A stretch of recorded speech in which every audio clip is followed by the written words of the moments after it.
What's going on, guys? This is Rob, and if you're enjoying the content that I'm uploading onto my channel, then feel free to subscribe, and you can also offer suggestions on topics and characters and storylines and whatnot that we can have discussions on later on in this channel.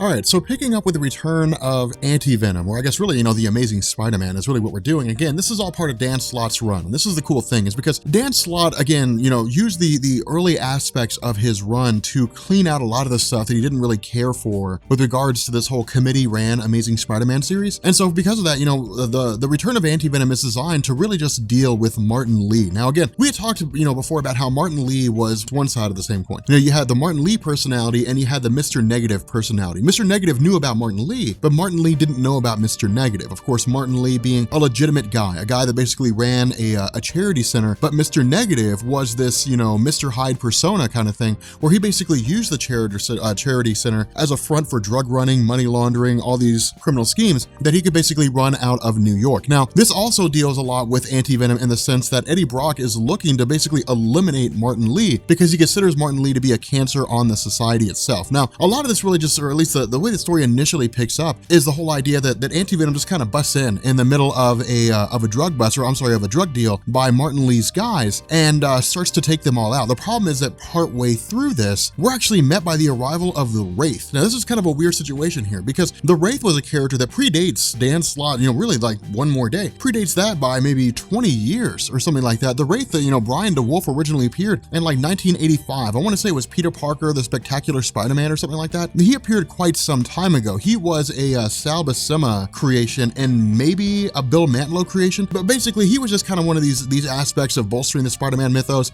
adding new characters in. He was a vigilante with psionic powers, and there's a whole weird origin story that goes into him, but he was kind of like this on-again, off-again ally. At the same time, the Brian DeWolf persona that we knew was basically killed off in The Punisher, and so the idea here is, what in the heck is going on? Who is this version of the Wraith, which is kind of crazy. Now, of course, Dan Slott teases us a little bit when one of the people asks, like, who are you? One of these guys asks, who are you? What are you doing here? And this person says, well, I'll reveal my identity, but we never find out what it is. Instead, we just kind of switch over to Anti Venom as he takes out the last of these guys, finally tracks down where it is the Wraith is gone, only to discover that this is Jean DeWolf. Now, this being Jean DeWolf should technically be impossible because Jean DeWolf is dead. Like, she was shot. Of course, she was the sister of Brian DeWolf, the original Wraith. She was a detective that worked alongside Peter Parker as Spider-Man for quite some time. She was an ally to a lot of the superhero community. She was almost like this Misty Knight-esque character, except where Misty Knight was kind of like an information broker for, street level heroes and so on and so forth. Jean DeWolf kind of operated by passing information from within the police precinct itself to keep superheroes on the up and up, to let them always know what the police are doing, what they're trying to track down, so that superheroes could go track down these crimes, and deal with people if they didn't think the police could pull it off on their own. The problem is that with Jean DeWolf being dead and most everybody knowing that she's dead, the question is, who is this chick? Who is this girl? Now, from here again, we jump back to Peter Parker. This is always kind of a cool thing because, again, Dan Slott tells us, hey, look, Carly Cooper does not know that Peter Parker is Spider-Man. She has no idea about this. Instead, she's just like, yeah, Peter Parker, like, congratulations on your big day. Now, we don't know what the big day is. Something big is apparently happening at Horizon Labs, and it's kind of cool because Dan Slott toys with this. Peter Parker goes and meets with Max Modell. He shows Max Modell an experiment, or I guess an object he's been working on, a helmet that can withstand virtually any kind of collision without damage to it. It's just like a lot of these things that are sort of going on with his own individual character. But then we find out that the big day is that Peter Parker was published in American Science Journal. And what this does is it gives a lot of legitimacy to Peter Parker. He's like, yeah, I've hit it big time. Like, it's really funny because it's like Peter Parker's getting all the things that he hoped for. And instead of just being this kid who's selling photographs to the Daily Bugle, playing it day by day, trying to be a superhero, being broke all the time, trying to balance, romance and so on and so forth, that he's actually hitting it big time. He's actually achieving all the goals that he set out to achieve. Now, the funny thing here too is that he talks to Aunt May, and Aunt May is like, oh, you're an American Science Journal? It's like, well, that's nice. It's like the grandma's response to being, to you being happy about something that they don't understand. But then we find out that she understands perfectly, that she actually printed off a ton of copies or ordered a ton of copies, and she's been handing it out to everybody in the Feast shelter. She's like, yeah, like my nephew was an American Science Journal. Like, it's It's so cool and it's so exciting. But of course, again, because of the fact that Anti-Venom knows that the whole Martin Lee Mr. Negative persona is operating out of the feast shelter because he's using it as a way to basically run drugs, to engage in human trafficking, different things like that. He's basically operating in this location, albeit in a disguise, in order to figure out what's going on to make a move here. Now, of course, with regards to Martin Lee being guarded by his inner demons, Martin Lee actually goes to visit, or at least goes out to shake the hand of Aunt May to thank her for all of her work. But then this is when we get a really cool situation. Somewhere along the line, Aunt May had witnessed Martin Lee killing one of his henchmen, and her reaction was, oh my God, I've got to tell somebody about this. But then Martin Lee had basically touched her and wiped her mind so that she didn't recall the incident. Now, of course, this causes Aunt May to pass out. And what this does is this puts a bit of a panic in the situation, right? I mean, it puts kind of a kink in the wheel, because now Peter Parker's responding to, the whole incident with Aunt May, while at the same time trying to be a superhero. And that's really how things go when it comes to the character. With every,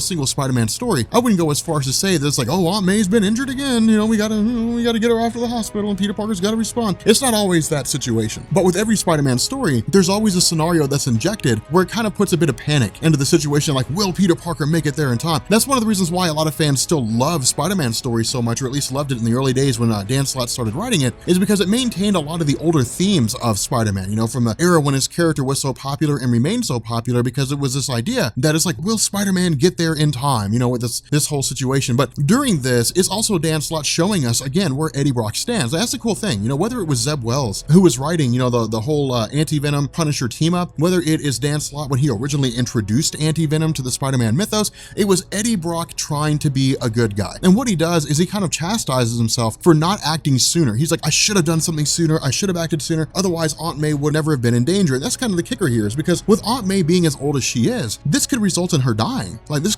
could result in her death, because she's old, she's fragile, she's almost done with all her living as it is. Something like this could result in her being killed. And so, of course, Anti-Venom kind of jumps into the whole situation, right? And again, this is Dan Slott saying, hey guys, let's just kind of engineer a situation where Spider-Man and Anti-Venom fight one another. Because again, Spider-Man and Anti-Venom teaming up to a degree was only situational, in the sense that it was Spider-Man not really knowing what Anti-Venom was about, just knowing that Eddie Brock was claiming to try to be a good guy. But in this moment, when Spider-Man arrives on the scene and Anti-Venom is tearing open the roof of a car with Martin Lee inside, Spider-Man's reaction is, Martin Lee's a good guy. Martin Lee is the head of the feast shelter. That guy's not a criminal, that guy's a legitimate dude. And so in his mind, Eddie Brock's reverted back to being a criminal again. And so of course, this just kind of dissolves down into a fight between the two, and they just sort of start going at it. And it's actually kind of cool to see them, going against one another, because remember, with Anti-Venom, whenever he's in the vicinity of Peter Parker, he sends his powers all into cattywampus. So they just kind of start going crazy. And so because of that, Peter starts losing a lot of his abilities, being unable to tap into them, being unable to be as efficient as he normally is. And it's just a way for Dan Slott to basically introduce Anti-Venom in a fashion that gives him kind of an upper hand on Peter Parker. And that's why it's cool, is because Anti-Venom keeps saying the entire time, like, I'm trying to be a good guy, I'm trying to be a good guy. Just listen, stop fighting me and just listen, And so finally he gets the upper hand on Peter Parker, right? I mean, Martin Lee makes his escape, his guys get away. Finally, he gets his hands on Peter Parker and he basically takes him captive. The problem is that Eddie Brock takes him to what used to be a meth lab.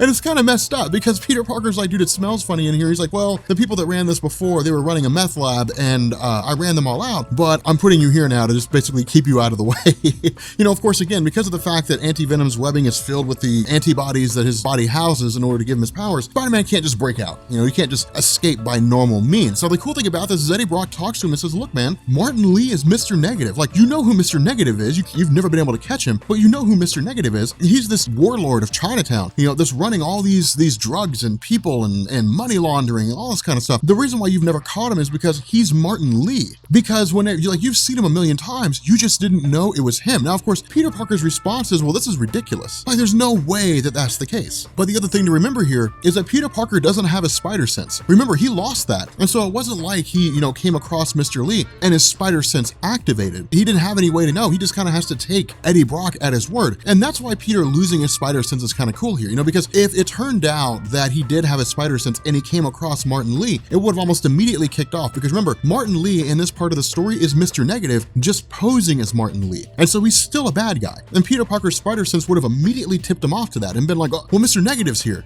And so it really creates this cool situation where Spider-Man just kind of has to trust Eddie Brock. Now, of course, Eddie Brock doesn't do anything to benefit himself in this situation. He leaves Peter Parker tied up to a pole in what used to be a meth lab and then races off to try to find Martin Lee. The funny thing, and this is why I love the Spider-Man comics so much, the way Dan Slott wrote them. The funny thing about this is that Peter Parker's trying to make his escape, right? Like he has to grab acetone and he basically just kind of has to burn himself, you know, as he's trying to get himself out of this spider suit. The problem is that by the time he does, by the time he burns himself and gets himself out of the suit, Anti-Venom shows up and puts the, you know, starts covering him in webbing again. And so he's like, really? Like I just went through all this only to turn around and be covered in this goo yet again. And it's just kind of, it's that Parker luck. It's just one of those inconvenient moments, I guess. But from here, we pick up with Carly Cooper, because again, you know, Carly Cooper is just kind of watching all these events unfold. She's kind of, you know, trying to figure out what's going on with regards to all these sightings of the Wraith, these rumors that Jean DeWolf is alive again. Now this is cool because it gives us this other part of the story that we wouldn't normally see. But what happens is Carly Cooper, you know, being as smart as she is, says, look, ghosts don't have body heat. They just don't have body heat. That's not the way it works. And so when she's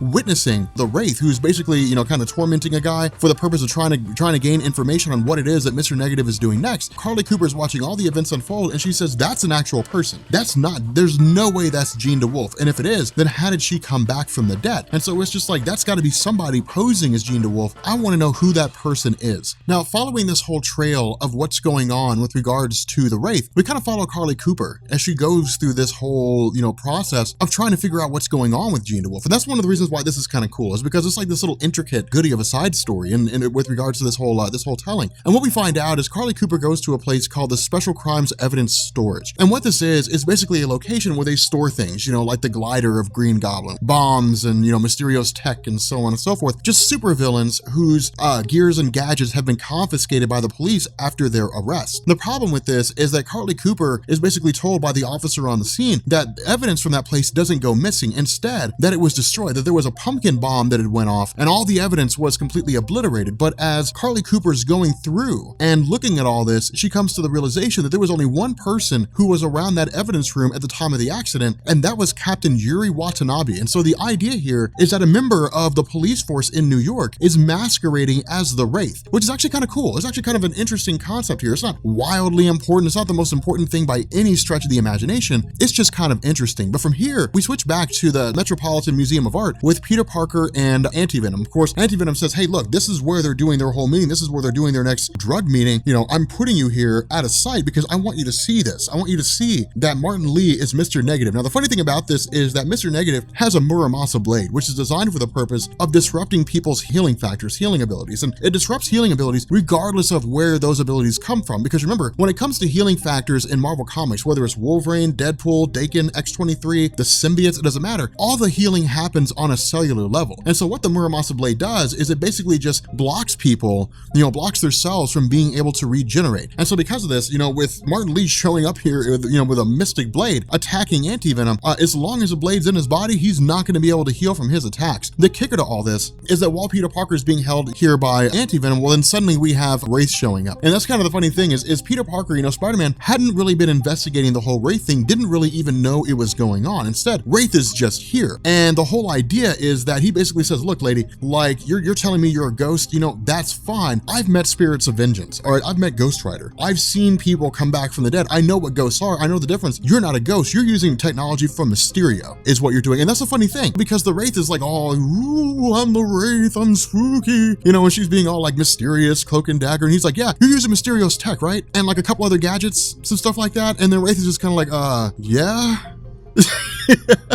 And it's just a funny situation because it's like the Wraith is using all the technology that Peter Parker's seen before when he's fought his various villains. So it's nothing new to him. You know, it's just kind of like, you're just using stuff that I've seen before. It's just somebody else doing it. Now, of course, the alliance is short-lived. I mean, only insofar that it lasts long enough for Peter Parker and Wraith to join forces with Antivenom and take out, you know, Mr. Negative's guys, which they, you know, for the most part succeed in doing, you know, taking him out pretty easily. The issue with this is that, of course, you know, he ends up throwing his death gas, you know, a poison gas that will basically take most people out. But in response to this, of course, you have Peter Parker who basically gets the upper hand in this major conflict and where Mr. Negative seems to make his escape and he seems seems to get away, Wraith ends up using the technology in her suit to basically analyze the face of Mr. Negative, do a side-by-side comparison with a 97% accuracy match to verify that Antivenom was telling the truth, that Mr. Negative is Martin Li. And so because of that, Spider-Man's basically just kind of forced to trust Antivenom. Like, well, I guess he was right. You know, I mean, I guess he was right when he said that, like, Mr. Negative was Martin Li. And the result is that he ends up going forward having to not really trust Eddie Brock, so to speak, but give him a little more credence than he originally gave him. In addition to this, the face of Martin Li and Mr. Negative is just kind of plastered all over the place. I mean, it's sent out to Frontline, it's sent out to the Daily Bugle, it's put on the national news, the whole 9 yards. And so everybody knows that Martin Li and Mr. Negative are the same person, that they're basically criminals. And so because of that, it's more or less everything that Mr. Negative has worked for has essentially just come crashing down around him. And so because of that, you know, where Mr. Negative makes his escape, you know, where he's able to get away, this results in, again, this kind of mini alliance, so to speak. But it's also Carly Cooper tracking down Yuri Watanabe and saying, why did you decide to don the mask of Wraith? Why did you decide to go on and be this, you know, vigilante character? Well, of course, Watanabe says, we were both friends of Jean DeWolf. We both know who she was. We were both friends of hers. She was shot in cold blood. It was a senseless murder. I wanted to basically carry on the mantle of the Wraith. I wanted people to believe that she was back. I wanted to inspire fear in the hearts and minds of individuals, which is actually kind of a cool concept. But in the end,